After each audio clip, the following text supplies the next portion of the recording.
ብብታቸው እየጠቆረ አንገታቸው ስር ላብ ለሚያልባችሁ አላስፈላጊ ጠረን የሚያስቸግራችሁ ዛሬ እንግዲህ ለሱ የሚሆን ምርጥ መፍትሄ በቤታችን ውስጥ በቀላሉ እንሰራለን። በተለይ ዛሬ ይዤላችሁ የመጣውን ለሙሉ ሰውነታችን የሚሆን የማስክ የጠቋቆሩ ነገሮችም እንደ ሳሙና መልኩ ነው። ከዚህ በፊት ራሱ በሳሙና ሰርችላችሁ ሳሙና አልወጣለኝ እንዳላችሁ በእንደዚህ አይነት መልኩ ራሱ መጠቀም ትችላላችሁ።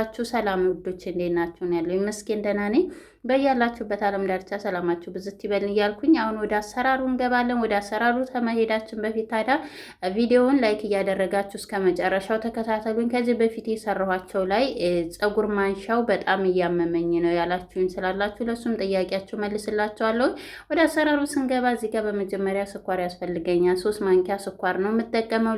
3 ማንኪያ ስኳር ተጠቅሜ ያለው ስኳር ለጠቋቁር ነገሮች በተለይ ጥቋቁር ነገር ካለባችሁ የሞቱ ቆዳዎችን ፀጉር ካለባችሁ ያላስፈላጊ ፀጉር ማንኛውም ቦታ ላይ እሱን አጣብቆ ያወጣላቸዋል ማለት ነው። ከዛ በኋላ እዚህ ጋር በሌላ በዋነኝነት ደግሞ ቡና እጠቀማለሁ። ቡና ለጠቆረ ነገር ለሞት ቆዳዎችን የማንሳት በተለይ ደግሞ እኔ የተጠቀምኩት ኑስ ኮፊ ነው 1 ማንኪያና ትንሽ ተጠቅሜ ያለውኝ ስላለገብኝ ነው። በኋላ ላይ ግን ጨምሬ ያለው ምን ያህል እንደምጨምር ደግሞ አሳያቸዋለሁ።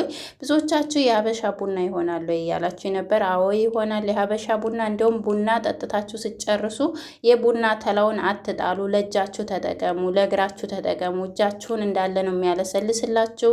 የሞቱ ቆዳዎችን ስለሚያነሳ የደም ዝውውርንም ስለሚያነቃቃ በጣም አሪፍ ነው። ከዛ እዚህ ጋር እንግዲህ ሌላኛው እዚህ ጋር በዋነኝነት ሳሙና እጠቀማለሁ። የተጠቀምኩት ሳሙና ደረቁን ላክስ ሳሙና ነው የተጠቀምኩት። ከዚህ በፊት ስሰራ ግሪሲሊ ሳሙና ስለምጠቀም አንቺ የምትጠቀሚውን አላገኝም ስለምትሉኝ እንደዚህ አድርጋችሁ በሌሎችም ሳሙና መጠቀም ትችላላችሁ። እዚህ ጋር እንግዲህ ሳሙናው እንዲገልጥልኝ ፈቀፍቀዋለሁ። በተለይ ሳሙና ስሰራ አልወጣለኝ እባክሽ ስለምትሉኝ እንደዚህ አድርጋችሁ ራሱ በእንደዚህ አይነት መልኩ መጠቀም ትችላላችሁ።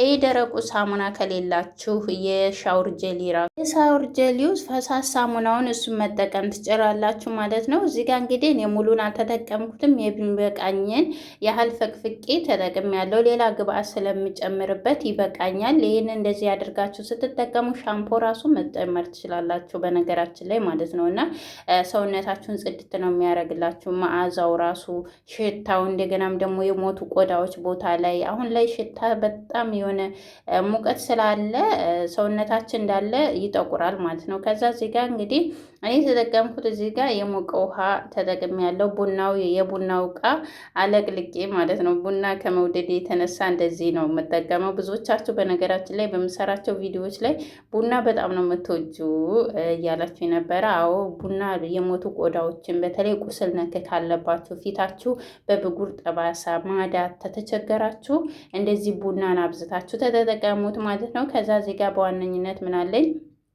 የተፈጨ ተልባ አለኝ።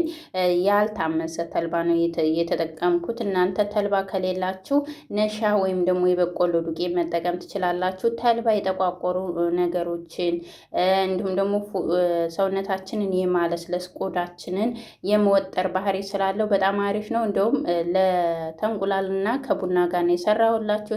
በቲክቶክ ላይ ራሱ በአንድ ቀን ከግማሽ ሚሊዮን በላይ ነው ያያችሁት።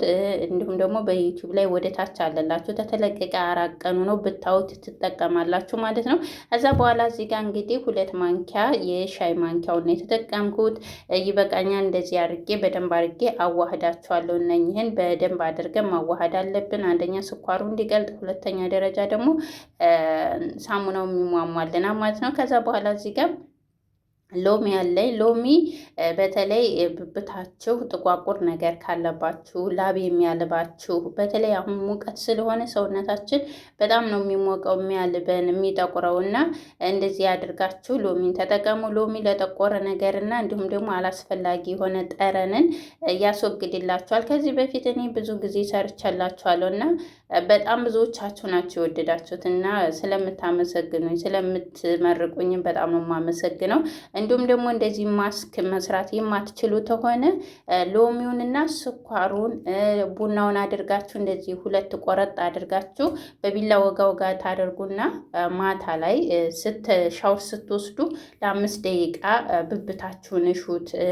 ከታችኛው ሰፈርም እንደዛ ብታረጉት እንዳለ ያጠቋቁር ነገሩ የሚያልባችሁ እንዳለ ጽድት አድርጎ ድርቅ ነው የሚያደርግላችሁ። በዛ መልኩም መሰርታችሁ መጠቀም ትችላላችሁ ማለት ነው። እንደዚህ ኩሽና መግባት የማትችሉ ልጆች ካላችሁ እንደዚህም በቀላሉ መጠቀም ይቻላል ለማለት ነው። ከዛ እዚህ ጋር እንግዲህ የአበባ ውሃ ተጠቅም ያለውኝ የአበባ ውሃ ወይም ደግሞ የማይወርድ በተለይ ለሽታው ቆዳችንን ጽድት ነው የሚያደርገው። መዓዛው እንዴት ደስ እንደሚል መዓዛው በጣም ነው ደስ የሚለው። ልክ ሽቶ ነው የሚለው። ተተጠቀማችሁት በኋላ ሰውነታችሁን ጽድት ነው የሚያደርግላችሁ። ከሌላችሁ ግዴታ አይደለም፣ ካላችሁ በሱ ፋንታ ቫኒላ ተጠቀሙ ማለት ነው። ቫኒላም ከሌላችሁ ችግር የለውም። ከዛ እዚህ ጋር ማር ተጠቅም ያለው ማር የሞቱ ቆዳችንን የማለስለስ ባህሪ ስላለው በጣም አሪፍ ነው።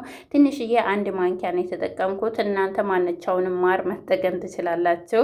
ያው በኮሜንታችሁ ነው የምመልሰው። ብዙዎቻችሁ ማር ማንኛውም ይቻላለሁ እያላችሁኝ ስላላችሁ ጥቁሩንም ነጩንም ከያገኛችሁትን ማር መጠቀም ይቻላል ማለት ነው። ከዛ እነኝህን ሁሉንም አንድ ላይ ታዋሃድናቸው በኋላ እዚህ ጋር እንግዲህ የተዝቦጠቦጠው ሳሙናው ነው።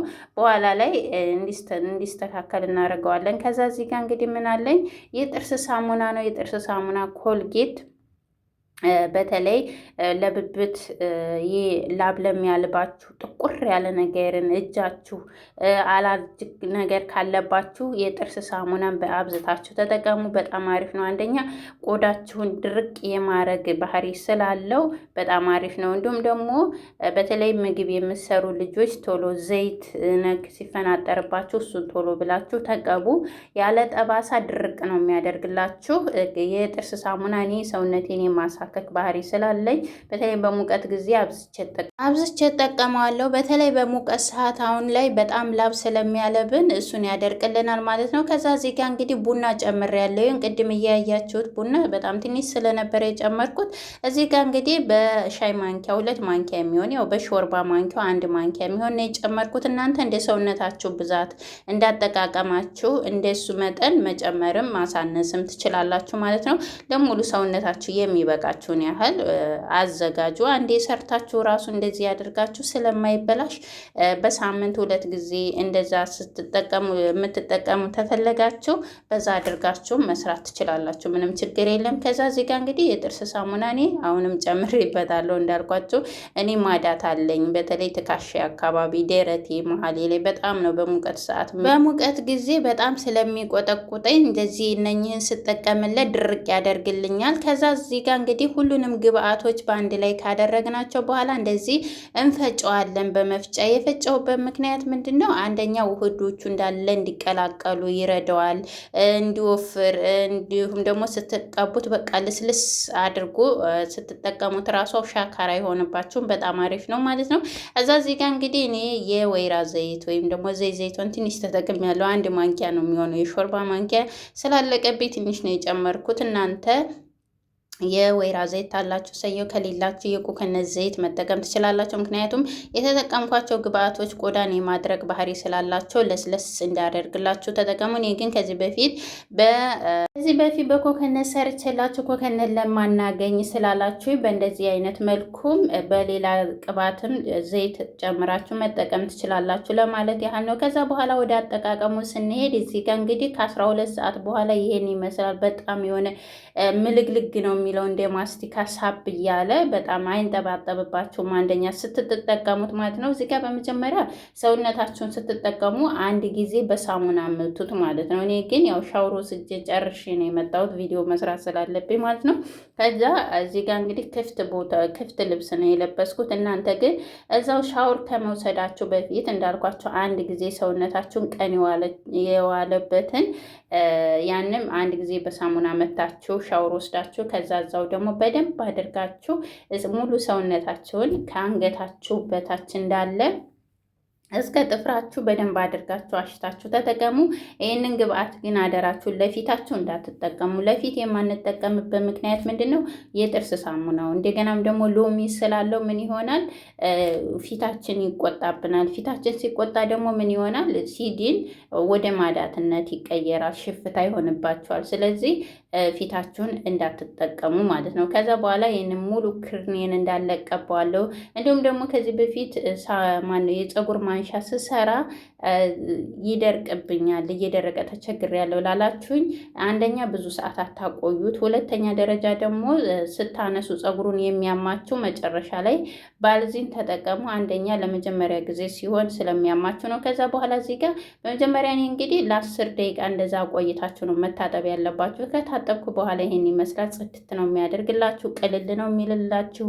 ላቡ እንዳለ የሆነ ሰውነታችሁ መዓዛው ራሱ እንዴት ቅልል እንደሚላችሁ አንደኛ ስተኙ ሰውነታችሁ ጠዋት ላይ ስትነሱ የረፍት ሰላም ነው የሚሰማችሁ። ከዛ በኋላ እዚህ ጋር ባልዚን ተጠቅሜያለሁ፣ ምክንያቱም የማድረግ ባህሪ ስላለው።